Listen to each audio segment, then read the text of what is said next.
에베소서 5장 22절부터 33절까지 말씀입니다.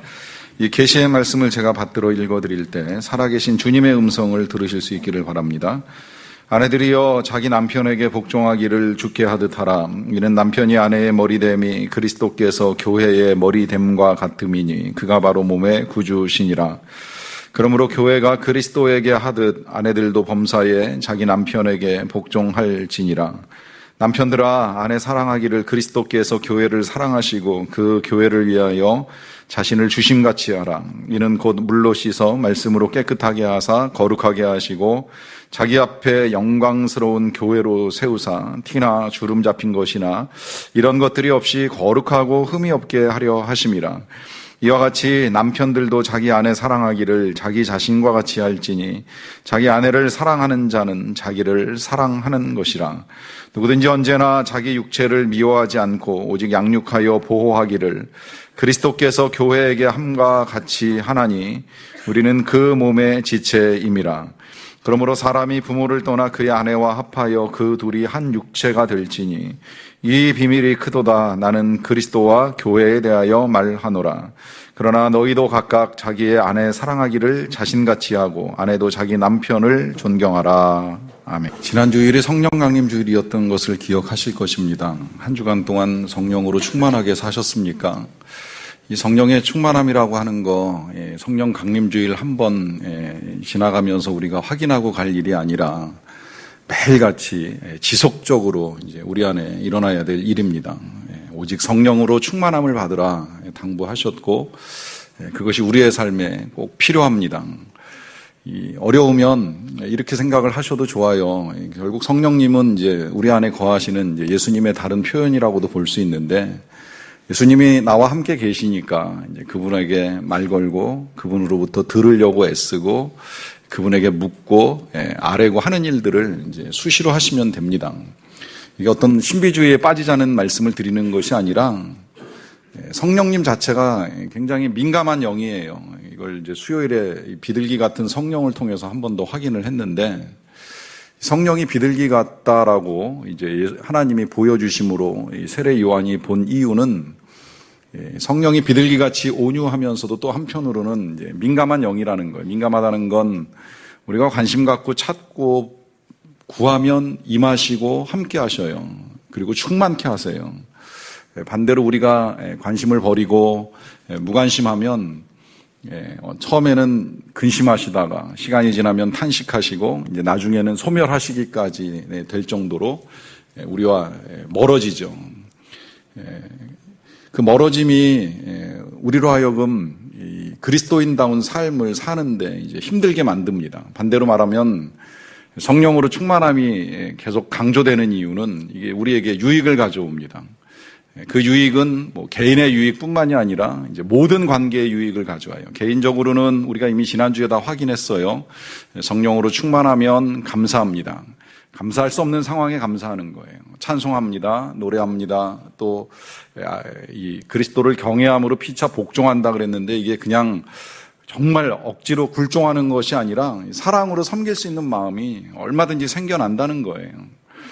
이런 개인의 유익으로부터 시작을 해서 이제 관계에 있어서도 이제 성령 충만함이 우리에게 가져다주는 유익은 굉장히 많은데 이제 그걸 우린 이미 다 봤어요. 이 부모와의 관계에 있어서 혹은 이제 자녀와의 관계에 있어서 이걸 어떻게 우리가 풀어갈 것이냐라고 했을 때 성령 충만함이 답인 겁니다. 이제 그러면서 이제 오늘은 이 관계가 이제 자연스럽게 부부 관계로 이제 흘러들어가서 아내들에게 또 남편들에게 복종하는 것을 이제 보게 되는데 이런 본문으로 말씀을 전할 때에 이제 저 개인적으로는 조금 어렵고 조심스러운 것이 여기 이제 아내와 남편이 있으신 분들도 계시지만 또 아직 결혼을 안 했거나 아니면 현재 지금 이제 남편이나 아내가 없으신 분들도 계시는 문제가 있다는 사실인데 그러할지라도 이제 모든 관계의 원리는 어디에나 다 통하기 때문에 외면하지 마시고 하나님이 오늘 우리의 관계들 속에서 어떻게 말씀하시는지를 함께 들으실 수 있기를 바랍니다. 먼저 22절에서 아내들에게 하시는 당부를 다시 보겠는데요. 이렇게 말씀합니다. 아내들이여 자기 남편에게 복종하기를 주께 하듯 하라 그래요. 아내들에게 요구하는 건 한 가지로 이제 복종이라고 하는 것이고, 그 복종을 어떻게 해야 되느냐라고 할 때 이제 주께 하듯 하라 아주 명백하게 말씀을 하십니다. 이유는 23절에서 이제 이렇게 설명이 됩니다. 이는 남편이 아내의 머리됨이 그리스도께서 교회의 머리됨과 같음이니 그가 바로 몸의 구주시니라 그래요.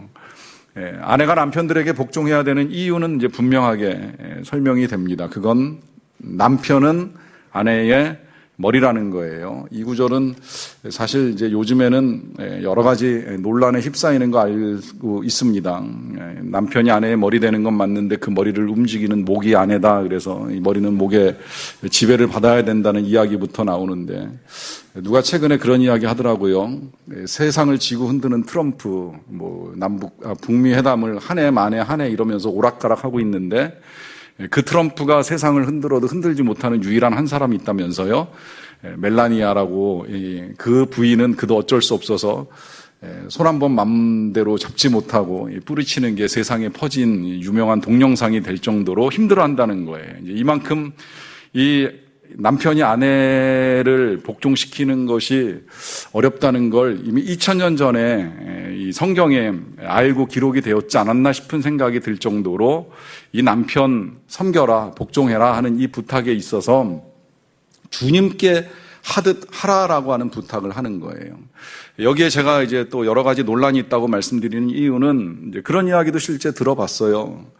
주님 같으면 하지요. 남편이 주님 같으면 복종을 하지요. 그러나 남편이 어디 주님 같은 데가 있어야지요 하는 이런 생각 때문에 남편에게 복종하는 것이 힘들다 하는 이제 이야기를 듣는 겁니다. 사실 여러분, 주님 같은 남편을 만나는 건 거의 힘든 일이라고 하는 거 알고 계시죠? 그리고 정말 주님 같으면 복종하지요라고 하는 반론이 생길 때 저도 반문하고 싶은 질문 한 가지는 있어요. 그럼 정말 주님께는 복종하세요? 정말 주님께는 철저히 순종하고 살아가시나요? 주님이 우리에게 말씀해 주신 대로 하나도 놓치지 않고 빠지지 않고 순종하나요?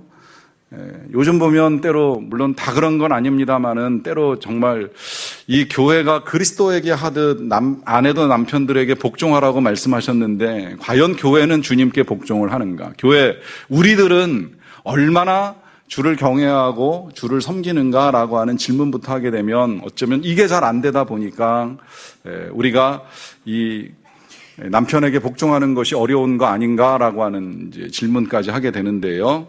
이런 생각을 하게 되는 데에는 여러분, 우리가 아내가 남편에게 복종하는 거, 혹 순서를 바꾸어서 남편이 아내를 위하여 사랑으로 섬기는 것도 할만해서 하라고 하는 것이 아닙니다.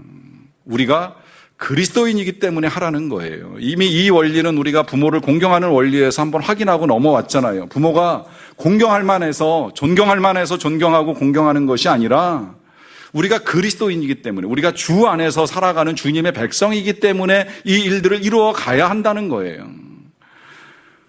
그 남편이나 부모에게서 우리에게 쏟아지는 명령이 정말 얼토당토 않은 거, 예를 들면 정말 교회 가지 마, 예수 믿지 마, 우리의 신앙의 근간을 흔드는 그런 정도의 요구가 아니라면 웬만하면 그리스도인으로서 그렇다면 내가 순종하지, 그렇다면 내가 복종하지, 내가 하나님을 섬기는 사람인데까짓 거 이 정도 못 해줄까라고 하는 좀 여유와 아량을 가지고 섬기는 그 섬김을 지금 주님이 우리들에게 말씀하고 계시는 것입니다.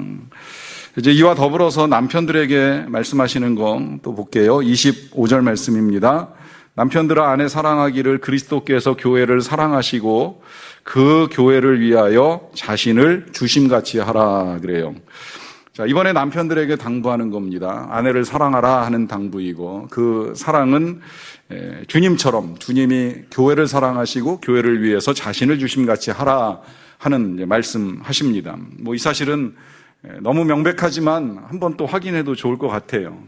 주님이 우리를 어떻게 사랑하셨나? 우리가 교회인데 우리 교회 이 성도 사랑하셔서 주님이 하신 일 무엇인지 알고 계시지요? 그것은 주님이 우리 교회를 위해서 십자가에서 그 몸을 완전히 내어주셨어요. 그 내어주시는 과정 다시 확인해 보면 살 한 점이라도 찢어주실 수 있으면 다 찢어주신 것이고 피 한 방울이라도 쏟아주실 수 있으면 다 쏟아주시는 그 헌신과 희생을 통해서 우리를 살리시고 우리를 하나님의 자녀 되게 하신 그 일을 이루셨다는 거죠. 그와 같이 그 사랑을 아는 사람들답게 우리가 아내를 사랑할 수 있어야 된다는 거예요. 근데 이게 보니까 생각처럼 그렇게 쉬운 일 아니더라고요. 제가 지난 월요일, 화요일에 우리 대학 친구들 부부 모임을 한다 그래서 1박 2일로 부부 모임에 갔다가 이런 이야기를 듣게 됐어요. 한 친구 이야기인데 그 친구에게 좀 미안한 이야기이긴 하지만 그 친구 아내가 이 친구들 모여있는 자리에서 이제 이런 얘기 하더라고요. 같이 가족들하고 이렇게 여행을 가다가 이 차가 위험한 상황에 이제 놓이게 됐어요. 이걸 이제 차를 빼내야 되는데 잘못 빼내면 차가 전복되거나 이제 어려워져 가지고 가족들이 다칠 수 있는 이제 그런 상황에 직면한 거예요. 그러다 보니까 이제 운전대를 잡고 있던 제 친구가 뒤에 있는 어린 아들들을 먼저 이제 내리라고 하고 나서 부인하고 둘이 남았는데 당신도 내려 그럴 줄 알았는데 그러지 않고 당신이 운전을 좀 할 수 있어? 이러고 이야기를 하더라는 거예요. 그 이유인 즉슨 다른 게 아니라 이 친구가 이제 막 한참 막 사업이 확장되면서 공장을 짓고 막 이러는 중에 뭐 하여튼 굉장히 힘들었어요. 뭐 자금도 끌어와야 되고 이런 거 해보신 분들 아시지만 이제 그럴 때 이 한순간도 한 타임도 이렇게 쉽게 보낼 수 없는데 만약에 여기서 잘못돼가지고 사고 나서 병원에 입원하고 그 입원한 시간이 길어지거나 문제가 생기면 그동안에 이렇게 이제 쌓아오고 이루어가던 것들이 크게 엉망이 될 수 있으니까 지금 그럴 수 없으니 이렇게까지 얘기했다 그러더라고요. 당신 다치면 병원비 내가 다 대주고 다 고쳐줄 테니까 걱정하지 말고 운전대 받고 이제 이렇게 이야기를 하더라는 거예요. 그래서 그 부인이 고민하다가 그래 남편이 다치는 것보다야 내가 다치는 게 낫지. 그래도 내가 다치면 남편은 돈을 버니까 나 치료를 어떻게든 해주겠지 이런 생각을 하면서 바꾸고 운전대를 바꾸고 남편은 내렸대요. 그리고 그 세 명이 다 내린 상태에서 혼자 운전을 하려고 하다 보니까 이게 맞나 하는 생각이 들더라는 겁니다.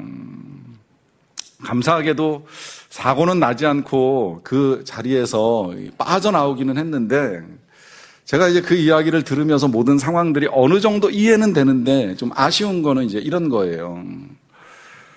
이미 그 이야기가 그 친구 부인의 입에서 나온다는 건 이게 상처로 남은 거거든요. 아프니까 이제 이야기하는 거죠. 과거의 그런 아픔을 지금도 이야기하는 거잖아요. 이게 나쁘게 보면 만약에 정말 그 상황에서 사고가 나고 치료를 하고 병원에 입원하고 하는 일들이 있었으면 얼마나 그 상처가 오래 깊게 남았겠습니까? 그래도 그나마 다행인 것이 사고가 안 나고 빠져나왔으니까 지금 이제 웃으면서 그 이야기를 할 수 있는 건데요. 자, 그렇다면 이 상황에서 이제 우리가 기대하는 답은 무엇이었는지 분명해지는 거죠. 그 답은 내가 어떻게 될지 모르지만 그래도 걱정하지 말고 용기를 내 이러면서 가족들을 내리게 하는 게 맞잖아요. 여러분 이것이 그리스도께서 우리에게 보여주신 사랑이고 그와 같이 우리도 사랑할 수 있어야 된다는 걸 말씀하시는 거예요. 당장의 어려움, 당장의 위험, 당장의 불안감은 있을지라도 그러나 하나님을 믿는 사람답게 용기를 내서 내가 헌신하고 내가 희생할 테니 그래도 걱정하지 말고 살라고 말하는 그 용기와 담대함이 우리가 아내들에게 또 가족들에게 보여주어야 될 사랑이라고 하는 것을 말씀합니다. 혹 이 정도 어려우면 그 뒤에 이어지시는 말씀을 통해서 다시 보셔도 좋을 것 같아요. 26절, 27절 말씀인데요. 이는 곧 물로 씻어 말씀으로 깨끗하게 하사 거룩하게 하시고 자기 앞에 영광스러운 교회로 세우사 티나 주름 잡힌 것이나 이런 것들이 없이 거룩하고 흠이 없게 하려 하심이라 그래요. 자, 예수님의 교회, 그러니까 즉 우리를 위해서 하신 말씀, 하신 일들을 이제 정리해 주시는 것인데 여기서 보면 이제 예수님이 우리를 깨끗하게 하시고 거룩하게 하시고 흠이 없게 하시고 더 나아가서는 예수님 앞에 영광스러운 교회로 세워주셨다 그래요. 자, 예수님이 우리를 위하여 하신 일이에요. 저와 여러분들을 위해서. 이걸 이제 사실 우리부터 먼저 봐야 되는데, 우리부터 보면 우리가 무슨 흠이 없겠어요? 무슨 거룩할 능력이 있고 자격이 있겠습니까? 뭐 깨끗한다 말은 하지만 실은 여전히 늘 죄에 오염되는 일들 많잖아요. 그런 우리들을 위해서 예수님은 그 흠, 그 허물, 그 죄 다 씻어주시고 거룩하게 하시고 더 나아가서는 예수님 앞에 저와 여러분들을 영광스러운 교회로 세우셨다는 거예요. 다시 말하면 우리 하나님께서 우리의 부족함과 허물에도 불구하고 저와 여러분들을 굉장히 영광스럽게 생각하신다는 거예요. 묵상해보면 이게 얼마나 감사한 일인지 몰라요. 우리가 하나님께 영광이 될 만한 일을 솔직히 얼마나 했겠습니까? 뭐 그렇게 대단히 영광스러운 존재이겠습니까마는 그럼에도 불구하고 하나님은 우리를 교회로, 그 영광스러운 교회로 세우셔서 지금도 세상에 우리를 통해 하나님의 영광을 드러내시고 하나님의 이름을 드러내시기를 너무나도 기뻐하시고 좋아하신다는 거죠. 이 원리를 가정 안에 갖고 들어와서 적용한다면 이런 거예요. 내 가족에 허물이 보이건 흠이 보이건 그건 주님이 우리의 죄를 덮어주셨듯이 우리도 덮고 감싸면 되는 거예요. 그리고 우리가 해야 될 일이 있다면 딱 한 가지, 그건 내 가족을 영광스럽게 생각하는 거예요. 그의 흠 때문에 부끄러워하는 것이 아니라 그 흠에도 불구하고 나와 함께 살아가는 이 가족을 소중하게 생각하고 영광스러운 존재로 인식하는 것이 사랑하는 것입니다. 이게 진짜 사랑입니다. 그와 같은 일들을 위해서 한 가지 더 우리에게 가르쳐주는 것이 있는데요. 29절 말씀입니다. 누구든지 언제나 자기 육체를 미워하지 않고 오직 양육하여 보호하기를 그리스도께서 교회에게 함과 같이 하나니 우리는 그 몸의 지체임이니라 그래요. 자, 우리가 몸의 지체라는 이 사실, 이제 오늘 말씀의 제목입니다. 이 말씀을 제목으로 뽑은 이유 중에 한 가지는 이 그리스도인의 공동체 의식은 가정에서도 예외가 될 수 없는데, 모든 공동체를 우리가 정말 사랑과 섬김으로 아름답게 만들어가는 원리는 우리가 서로 지체라는 사실을 절대 잊어버려서는 아니 된다는 거예요. 그러니까 교회 공동체 안에서도 우리가 서로 지체이고 가족 공동체 안에서도 이게 다 지체입니다. 여러분, 믿지 아니하는 가족이 혹시 가정 안에 있다고 하더라도 그도 지체입니다. 가정은 특별해서 하나님이 세우셨기 때문에, 하나님이 짝지어 주셨기 때문에, 혹 배우자 혹은 뭐 부모님이나 자녀가 함께 예수님을 믿지 아니하여도 이는 지체같이 인식하셔도 전혀 틀리지 않아요. 그리고 이제 교회 공동체의 모든 구성원들이 다 한 몸 한 지체인데, 이 지체의식을 강조하는 이유가 있어요. 그 이유가 지금 조금 전에 그 말씀에서 보시면 누구든지 언제나, 그러니까 예외 없이 모든 사람들이 다 자기 몸, 자기 지체는 미워하지 않고 양육하여 보호한다는 겁니다. 예수님이 그러셨듯이. 제가 이 말씀 보면서 생각해 보니까 진짜 그래요. 거울 보면 저도 제 몸에 마음에 안 드는 부분들이 있습니다. 어찌 다 마음에 들겠습니까? 많지요. 그 가운데 점점 마음에 안 드는 게 하나 있더라고요. 제 배가 점점 마음에 안 들어요. 이게 줄어야 되는데 자꾸 조금씩 은근히 이렇게 늘어가요. 그렇다고 해서 미워할 수는 없잖아요. 잘라낼 수 없잖아요. 오히려 그럴수록 지금 더 가리고 싶어지는 거예요. 이 예배 때 가운 입고 예배 인도하는 게 얼마나 감사한지 몰라요. 잘 가릴 수 있으니까. 그러니까 가리고 싶어지는 거예요. 그리고 혹시라도 누가 건드릴까봐 더 보호하고 싶은 거죠. 누가 찌르면 굉장히 화가 날 거예요. 그럴 만큼 보기 싫지만 보기 싫어도 미워할 수 없고 오히려 보호하고 싶어서 애를 쓰는 이 지체의 원리가 그대로 공동체 안에, 가정 안에 들어와야 된다는 거예요. 보기 싫다고 해서 그걸 드러내는 게 중요한 게 아니라 오히려 보호하고 지켜주고 감싸줘야 된다는 거죠. 이게 공동체를 지키고 가정을 지키는 원리라고 하는 것입니다. 제가 전에 사역하던 교회에서 이제 해마다 연초 되면 이렇게 구역 편성 하잖아요. 그래서 이렇게 이제 뭐 구역에 조금씩 변동이 생길 수 있는데, 어쩌다가 오셔서 그 변동된 구역에 대해서 이제 이의를 제기하고 이제 민원을 이제 내시는 분들이 계세요. 바꿔달라. 힘들다. 이분하고는 같이 하기 힘들다. 이제 이런 말씀하시는 분이 어쩌다 이제 계실 때가 있어요. 뭐 경우에 따라서 이제 상황을 이해하고 뭐 변동해 드릴 수도 있는데 때로는 이제 이런 요청을 드리는 일이 간혹 있어요. 그건 뭐냐면 힘들어도 한번 해보세요. 힘들어도 한번 같이 하세요. 그분 때문에 구역 모임 빠지시거나 구역 안 하시겠다 하지 마시고 나가보세요. 자, 왜 목사가 성도에게 그런 힘겨운 요청을 할까요? 뭐 저라고 힘든 사람들하고 마주 앉아서 공동체 생활을 하는 것이 쉽겠습니까마는 그럼에도 불구하고 우리가 왜 그 일을 해야 된다고 말씀을 드리는 것일까요? 그건 이유가 있습니다. 여러분, 이래서 싫고 저래서 싫고 그래서 이거 피하고 저거 피하고 하다가 잘못하면 하나도 나는 안 변하는 거예요. 여러분, 진짜 우리가 그리스도를 경외하고 이 경외하는 것의 가장 큰 증거는 예수님을 닮아가는 건데 그 예수님을 닮아가는 진정한 변화를 이루려고 하면 피하는 것만이 능사가 아니라 부딪혀야 돼요. 만나야 돼요. 만나는 게 힘들지만 그래도 만나야 되는 거예요. 만나면서 깎이고 다듬어지는 과정 중에 그 사람만 변하는 게 아니라 실은 내가 변하는 거예요. 그래서 내가 변해야 이게 열매가 되는 거예요.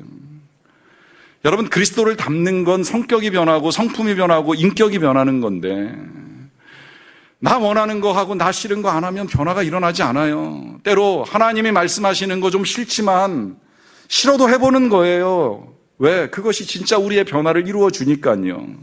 그래서 변화를 이루어 가게 될 때에 내가 주님을 조금씩 닮아가는 것, 그것이 열매고 그것이 우리에게 원하시는 주님의 소원이고 주님이 우리에게 원하시는 우리의 모습입니다. 여러분, 그래서 힘들어도 때로 가족을 묶어놓으시고 그 가족 안에서 부딪히면서 살아가게 하시는 원리와 이유가 있는 거예요. 이 원리 그대로 모든 관계들에 적용하시면 되는 겁니다. 여러분, 우리가 자녀 마음에 안 들어가지고 그거 고쳐주기 위해서 굉장히 애쓰잖아요. 잔소리하고 가르치고 하면서 어떻게든 바꿔주려고 애를 쓰는데 한 번쯤은 생각을 바꿔야죠. 내가 진짜 옳은가? 이거 정말 주님 원하시는 건가? 애가 바뀌어야 되는 건지 내가 바뀌어야 되는 건지 생각해 보실 필요가 있는 거예요. 이건 부모하고의 관계에서도 틀리지 않는 것이 시어머니 자꾸 그 마음에 안 드는 시어머니 바꾸려고 애쓰지 마세요. 안 변해요. 이미 70년, 80년 굳어져서 그거 바꾸려고 하다 보면 자꾸 서로 상처만 커지는 거예요. 그렇게 바꾸기를 원하면 차라리 내 마음 바꾸는 게 훨씬 빠르고 쉽습니다.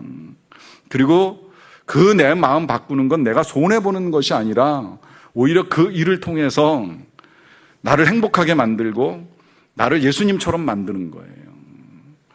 이 변화의 과정들이 저와 가정의 행복을 가져온다 이렇게 생각하시면 틀림이 없습니다. 제가 최근에 읽었던 글 한 편 소개를 해드릴게요. 이 글이 여러 가지 이제 서두가 있었는데 그 서두 중에 일부분만 먼저 읽어드린다면 이렇게 이제 내용이 시작된다고도 볼 수 있는데요. 남편과 마지막으로 눈빛을 교환한 게 언제였던가? 스치는 살결에 촉각을 곤두세워 본 게 언제였던가? 남편을 의식해서 옷을 고르고 나한테 머무는 남편의 시선을 느껴본 적이 언제였던가? 그런 거 없이 산 지가 몇 년, 우리는 다른 중년 부부들처럼 각자의 방을 가지고 각자의 리듬대로 살아왔다 하는 겁니다. 터트리스 부부로서 오랫동안 살았는데 이제 그렇게 살게 된 이유를 설명하기를 이게 세상 편하다는 거예요. 만고의 편하다. 때때로 이제 이런 삶이 익숙해지는 경우를 저도 종종 보는 일이 있는데 오래 이제 각방을 쓰거나 혹은 떨어져서 살다 보면 때로 함께 만나서 한 공간에 이게 머무는 거 이제 힘들다는 말씀 이제 듣는 일이 있는데요. 이 부부가 이제 그렇게 익숙해져 버렸어요. 하지만 그렇게 살다가도 이제 의문은 생기는 거죠. 정말 이렇게 사는 게 맞는지 옳은지 하는 이제 질문을 하게 되는 것인데 그 질문 속에 이런 질문도 있는 겁니다. 이렇게 살아가는데 남편은 아무 문제 없는 것일까? 혹 남편에게 무슨 문제가 생긴 건 아닌가? 다른 다른 여자가 생겨서 혹시 만나고 있는 것은 아닌가? 아니면 혹 남편의 건강에 이상이 생겨서 나와 함께하는 것을 두려워하고 있는 것은 아닌가라고 하는 이제 생각도 하게 되는 것이고, 아니면 그 얼음 같은 벽을 깨기 위해서는 누군가 총대를 메고 먼저 나서야 되는 것인데 이것이 혹시 자존심을 상하게 하는 것은 아닐까라고 하는 이제 이런저런 생각 가운데 이렇게 건조하게 살아가는 것이 될까라고 하는 이제 질문을 하게 되는 것입니다. 그러다가 이 글쓴이가